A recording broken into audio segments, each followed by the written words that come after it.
Bismillah, alhamdulillah, salatu wassalam ala rasulillah. Welcome to the metaphysical dimensions of homosexuality. My name is Daniel Hayrajju. I'll be your instructor for this course. What if I told you that we can ignore one ayah of the Quran? What if I told you we can ignore 80 ayat of the Quran? What would you feel about that? You'd probably feel surprised, angry, confused. Well, this is the kind of attitude that some Muslims today have about certain ayat of the Quran that they think, or that they sometimes even say, are irrelevant to our times and don't matter to our lives and how we operate in the world today. Unfortunately, this is the reality, and I'm talking about the ayat related to Qawm Lut and the Prophet Lut alayhi salam. These are ayat that are very critical, as we'll explain in this course. And this course is really dedicated to the question of why is homosexual behavior prohibited in Islam? Why is this something that is considered haram? And specifically, why did Allah destroy an entire people for this type of behavior? And this is something that many of our youth are asking, and they're questioning to a greater extent than was ever asked at any other period of history. It seems like in past times, past generations, there wasn't this kind of question of, well, why did Allah prohibit this? It seemed obvious, it seemed intuitive, but now those previous intuitions that our parents might have had, our grandparents and so forth, those intuitions are gone. And now people are asking, and Muslims are asking, why? Why does Islam prohibit this? The course is going to be dedicated to addressing this question, inshallah. Now, I want to give a couple of caveats and disclaimers before we get into the main meat of the course. First of all, a note on language. As we've talked about in previous courses, language is extremely important. The vocabulary that you adopt, the concepts that you invoke, these will affect the way that you think about a subject. So we know that if you use the language and concepts and vocabulary from a certain paradigm or worldview, then over time and repetition and usage of those terms and concepts, that will influence you to adopt the morality of the paradigm from which those terms are coming. And so we don't want to do this. We don't want to use the language of a opposing or foreign paradigm that's going to take us out of Islam or influence us to think in ways that are contrary to the Islamic paradigm. So we have to keep that in mind. And specifically when it comes to homosexuality, there is this pressure on Muslims to use the concepts that are coming from that paradigm, that are coming from the Western modern paradigm, so that Muslims will adopt those terms and then adopt the worldview, adopt the morality when it comes to same-sex behavior. So this is something that we have to be cautious of as Muslims. So in this course, I'm going to be using the word same-sex attraction and same-sex behavior, because these are terms that are neutral. These are words that are more conformant with the Islamic paradigm and Islamic morality. So what is same-sex attraction? Simply means to be attracted erotically, sexually to the same sex. And then same-sex behavior or same-sex experience means the actual physical act. And it's important to distinguish these things.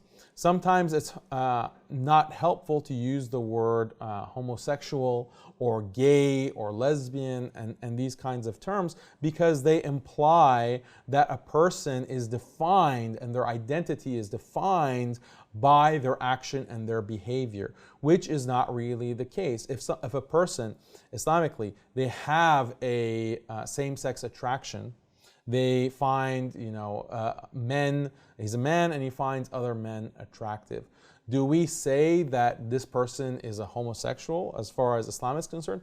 No, because that person might be fighting against that desire and refusing to engage in behavior that is haram. In a similar way as a youth or a man who is attracted to a woman, just because he has that attraction, that doesn't mean that he becomes a zani, that he becomes an adulterer or a fornicator simply because he has the desire. In the same way, just like a person can have a certain same-sex desire, the same-sex attraction, that doesn't necessarily mean that we should categorize them and put them in a certain box with a certain label. And so we have to be very conscious of this, not to just label people, oh, gay, lesbian, queer, and so forth. These are concepts that are coming from outside of Islam. So we have to be careful not to adopt that. So as far as same-sex attraction, Islam acknowledges that it's possible for this to be outside of a person's control. And the ulama of history have also acknowledged the possibility that men can be attracted to other males, a male youth in particular. But they're crystal clear throughout the tradition, throughout all schools of thought, throughout all sects of Islam, that same-sex behavior is prohibited, is haram. And there are different categorizations of same-sex behavior between two men, two women, etc. So this is something that we're not going to go into detail in this course, but it's good for us to understand that the Islamic tradition is well versed and well aware of these types of behaviors and the nuances therein.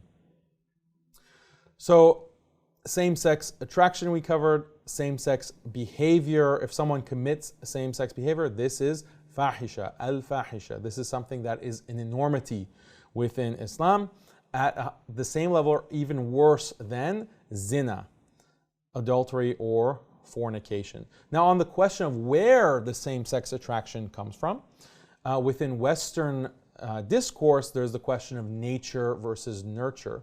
And as far as we know, there's no definitive answer to this question of nature versus nurture. But even within Islam, there's no definitive answer whether a person is born with this kind of test, that they are tested with being attracted to the same sex sexually, or it's something that the environment influences and a person develops it because of these environmental factors. Honestly, both could be the case. Allahu alam, Allah knows best. But this is not something that changes the actual hukm, the actual ruling on same-sex behavior. Whether it's nature versus or nurture doesn't really make a difference. It is still prohibited in the same way that opposite sex attraction and to actually commit zina is prohibited, even though that's definitely something that people have this part of their nature that Allah has created, and it can also be influenced by the environment as well.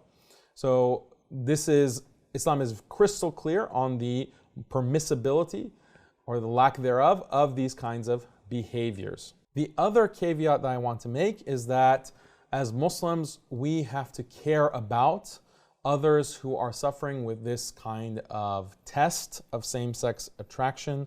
Within the Muslim community, there are Muslims who do have same-sex attraction, and we want to make sure not to alienate these individuals. We want to be able to help them. We want to be able to assist them by preventing them from committing these kinds of behaviors. And it's the same kind of compassion that we would have, for example, if a friend of yours came to you and said, look, I am really attracted to my female classmate, or I'm really attracted to my neighbor. I think that I want to go on this date with her. I want to go out with her.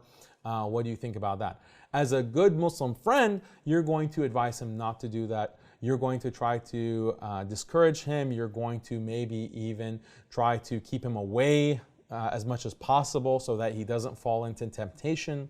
This is what a good friend would do. And as Muslims, we have to have the same kind of attitude and proactivity when it comes to same-sex attraction. If there's ever the case that a young Muslim comes to you and says that they have these kinds of desires, just reflect that, well, this brother or this sister is struggling against their desires. That's something that is praiseworthy. Allah has guided this person to recognize the evil engaging and falling into that behavior. And so that's a great attitude that they have, and so that they want your help. They want you to help them, and you should be compassionate and willing to help them. And inshallah, the information in this course will also empower you to be able to speak to such individuals. Also, we have to be compassionate for non-Muslims around us. And this is a very basic principle of Islam, that we want people to be guided. And even within society at large, the Anbiya that came to people throughout history were not only focused on Tawheed and La ilaha illallah. This was not the only message that they came with. We can see that in the seerah of the Prophet ﷺ and the early ayat that came to the Prophet ﷺ that discussed not only La ilaha illallah, not only the akhirah, but also not taking from orphans, not eating the wealth and the property of orphans, not being cruel to the poor or to the traveler, the masakin, and so on and so forth. So this is part of the message that came to the Anbiya. And even Lut alayhi salam, we'll see when we look at some of the ayat that came regarding Qawm Lut, that he is a prophet that's calling to people who do not accept him as a prophet, and he is telling them that this is an evil deed, this fahisha that you're committing is evil. And so it's not just Tawheed, but there's also a moral component that comes with the message to kuffar, to non-Muslims. And so what about us in this age? Yes, we focus on Tawheed. Yes, we focus on La ilaha illallah Muhammadur Rasulullah. But there's other dimensions and other components to to our da'wah and to what we're calling to. So if we can call to people to goodness in all aspects, then that's what we should do. And we're well placed to do that, given that we have guidance, in-depth guidance on this issue, as opposed to other religions and other religious groups that have, for the most part, many of them abandoned their teachings on this issue because it's politically incorrect and it's politically inconvenient to be opposed to the homosexual agenda, the homosexual status quo that's been created in the world for us in very recent times. So as Muslims, we have this duty, due to our compassion, due to our wanting to see the best for those around us, to speak out against this and to be very morally clear in our da'wah where we stand on this issue. And inshallah, you're going to get information about all of these aspects within the course. There's also two critical questions that we want to address within this course. And if you don't take anything else from this course, just remember these two questions. First of all, why did Allah destroy Qawm Lut? This is the question that many have today, as I mentioned. What's the harm? This is just a private act between two people who love each other. What could be so bad about it? This is what people are doing in the privacy of their own homes. Why would Allah be concerned about that, and to such an extent that He would destroy a people for simply this kind of behavior? So that's question one. Question two, why did Allah inform us of this destruction in so many places in the Quran? Qawm Lut is mentioned in 9 different surah of the Quran. It's also mentioned in about 76 separate ayat. So this is not a small passing topic in the Quran. This is something that Allah mentions over and over and over again. But why? Why is that found so predominantly throughout the Quran? And it's not like this is a practice, homosexuality was practiced by the Jahiliyyah Arabs in the time of the Prophet ﷺ. It's not something that was common amongst the mushrikeen at that time or even thereafter. And there's one of the Khalifas in the time of the Umayyads who noted that if I had not heard about this kind of behavior, of same-sex behavior from the Quran, I would never have even imagined that two people could be engaged in such an act. That's how foreign the concept and the practice was in that time, in the first even few centuries of Islam. So then why is Allah sending this message if it's not applicable for that time? Well, we should reflect as Muslims when we read the Quran that in our time it's extremely relevant. We live in unprecedented times where this practice has spread through to every single corner of the globe. And even if it's not being practiced, it's being endorsed, it's being celebrated, and people are being forced essentially to accept the permissibility and the morality of this kind of behavior. Otherwise, you're branded as a bigot, intolerant, an extremist, and so forth. So this is unprecedented in human history. And now we're in a situation where these ayat are going to be extremely relevant. So why would any Muslim think that these ayat are not relevant, or just pass over them without reflecting and thinking, how do these ayat, what is Allah telling me? How am I supposed to be guided in my behavior, in my politics, in my morality, in my interhuman relations with others, according to these ayat? These are the kinds of questions that we have to ask ourselves. And inshallah, through this course, you'll be able to better answer some of these issues and better contextualize these ayat and the guidance within the Quran to the moral, political, social situation in which we find ourselves as Muslims today.